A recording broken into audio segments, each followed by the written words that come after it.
How did I end up in the role I'm playing in the East Coast? Drama, but one of the qualities that seemed to emerge was that when I heard the knowledge, I recognized it was true for me. I'm a soul, and my background was Christianity, and had that sense of body and soul, except I was taught differently, or I learned differently. I am this being, and I have this thing that's ethereal, and when I die, it goes to heaven or hell. And so you better be careful, because you are responsible for this other thing. And when I heard it, I was like, no, it's reversed. I'm the thing that goes on. Yeah, that makes sense. Okay, I'm soul eternal. And then the next step was real easy also. God creates us in his own image. Okay. And so if I'm a soul and he's a soul, okay, 1 + 2 = 2 + 1, however you do it. If I know his form, I know my form. If I know my form, I know his form. So I'm a soul, he's a soul. Simple. Yoga, connection, energy, all that. Cycle makes sense to me, thermodynamics. So it's all good. I'm a soul, it's eternal, world's changing. I have found it. And that was very clear in me. And so one of the qualities that came up for me is I wanted to be a part of this. I wanted to be a part of the transformation of the world and help. I wanted to be involved. I want to be connected. I want to know what's going on. And so I was willing to say, okay, sure. And in Chicago, after here and that, they said, Daddy Janki, Chandraben, I was connected to the West Coast at that time. They said, well, not much going on in Chicago. Would you like to see what you can do? What does that mean? And so I said, okay. And so basically they, this is a long time ago. They said, why don't you open a center? Like, here I am. Never been to a center, hadn't been to Madhuban. It's like, okay. I was willing to say yes to these things. And that evolved, and things happen. And the ability to look around and, basically, I would have asked for somebody else to do most of the things that I do or have done, but there's nobody else there. It's like, open a center.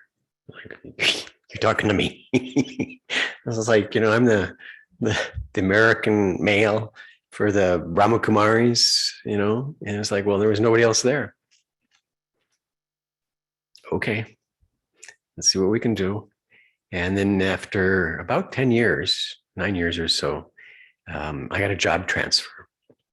It was very interesting timing, because part of the service in Chicago for 5 years was to organize and set up a huge conference, Parliament of World's Religions, that took place in Chicago in 93, 110th anniversary, Vivekananda, all sorts of stuff. Amazing event. Daddy Prakash Mani came, Chandraben was there, Sister Mohini was there, Jagdish Bai was there, Robin Ramsey was there, Brian Bacon was there, Little Mohini was there, Jagdish, did I say him? And they all came for this program. Huge event. And there were a couple of sisters, there was a lot of sisters I got to meet in Chicago. But right after that, I got a job transfer. And basically the job transfer was, your job is in New York, take it or leave it. And I had been there a while, I had some seniority, and it was the right thing. And so I said, okay. And then show up in New York, and my experience there was, we're all the Americans. Because New York is a different place than the Midwest, and definitely the West Coast. But it was a lot of Caribbean and Indian. Okay, it's like, Where are the people like me? So, but then there was opportunities there. Can you help out with this? And this is something, and okay. And so more of that kind of came my way. And so just the ability to show up and try my best and use whatever skills I could pick up along the way. Lots of people were quite happy to have some help. So I got the ability to help out.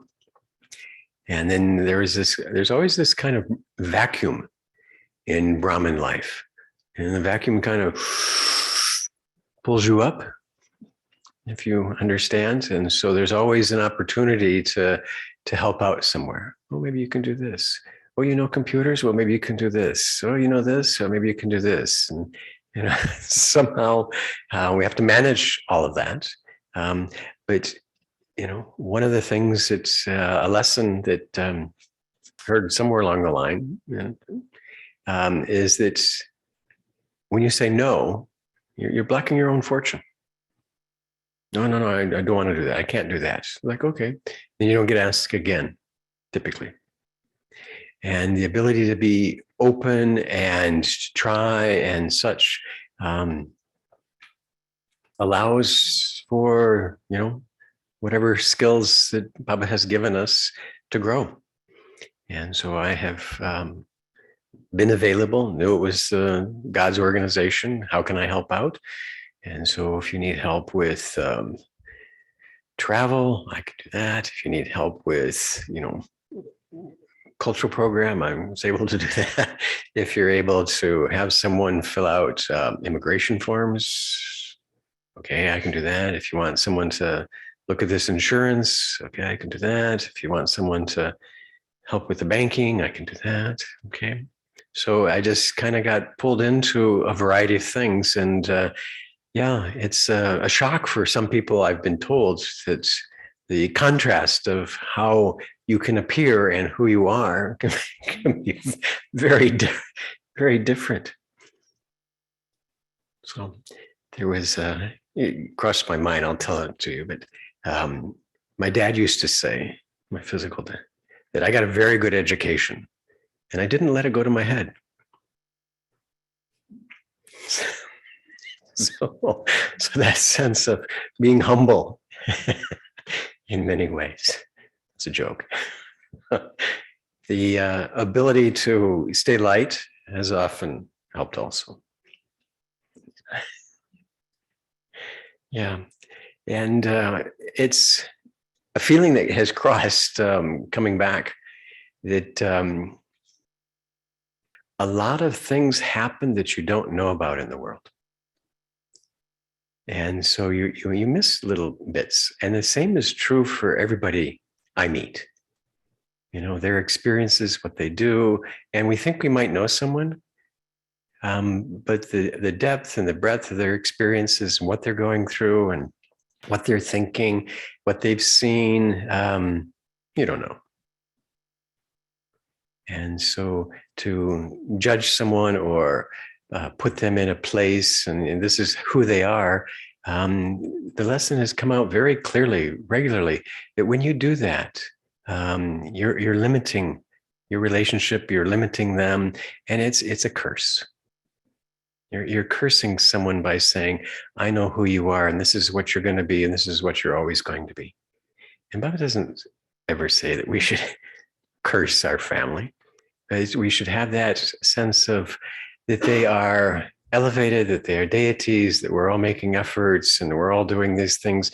And so why not, have those sense of blessings? Remember each other in a way that helps them move on.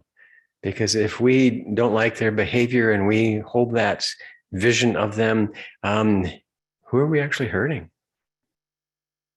It comes back to us, doesn't it? And so if I always see what you're always doing wrong, and I'm assuming none of us are quite yet perfect, that there's easy to see. Lots of us have that practice skill of seeing what's wrong with situations. I've already reorganized some of the stuff in the brothers' pantry. I have no idea why you have those 4 empty tubes of whatever we are. But it's easy to see, how things could be different, but that doesn't elevate in any way. And so seeing the nice things, seeing what's good, frees me from getting stuck in an image and a picture and a vibration that holds me back. Yeah, it's quite fun to use the knowledge and get yourself out of a mindset that can trap you into a way of being. And so how do I get out of this feeling that's being offered by the situation and the individuals? And I find that that's the most beneficial thing that I've been practicing. Okay, here's the situation. I can see what's wrong. I can see, but what am I going to do? And how do I want to be? And how do I get out of that quickly? Okay, just because you're upset or just because this didn't work out right or things like this, how can I move out of that? How can I have a consciousness and awareness and use the knowledge and create the power so that I'm okay? Whatever's going on, you're upset, it's not going to be my life. This disaster is not going to be the influence for me. How can I see what I want to do to be how God wants me to be and how he sees me? And that little game, play anywhere, anytime.